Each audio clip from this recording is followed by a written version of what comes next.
Hello guys, for today's video, ayan na nga, samahan nyo na nga si Inday magluto ng ginisang repolyo with carninas guys. Ayan, lalagyan ko siya. Tagal na ng repolyo na yan dyan sa rep. Hindi pa nagagalaw. Pero talaga may balak talaga ako dyan. Pero dahil nga wala akong maisip na uulamin ngayon, ayan na lang.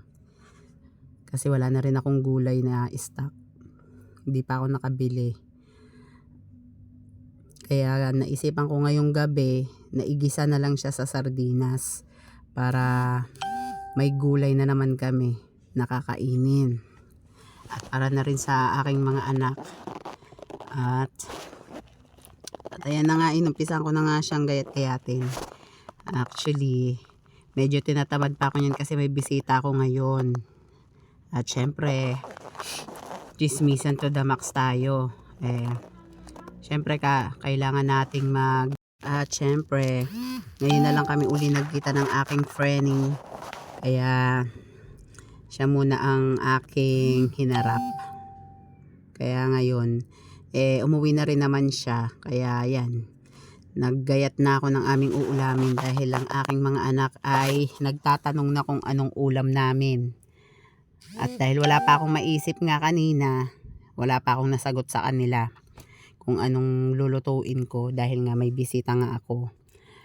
At ayan na nga, pagkatapos nga nung umuwi na siya, yan na lang, bumili na lang ako ng sardinas at ginisa ko na nga siya. Inumpisa ko na siyang igisa guys, bawang sibuyas lang naman yan, tas inano ko na rin yung sardinas, kulo lang ng konti yung sardinas, at pagkatapos nilagay ko na yung gulay. At syempre kailangan na naman natin ng gulay dahil yung bunso ko na naman ay may sakit na naman siya guys. Panay na naman ang suka niya. Siguro anemic. Bibilihan ko na lang siya ng vitamins. Hindi na naman siya makakapasok bukas. Siya kagabi pa. Sumuka siya kagabi.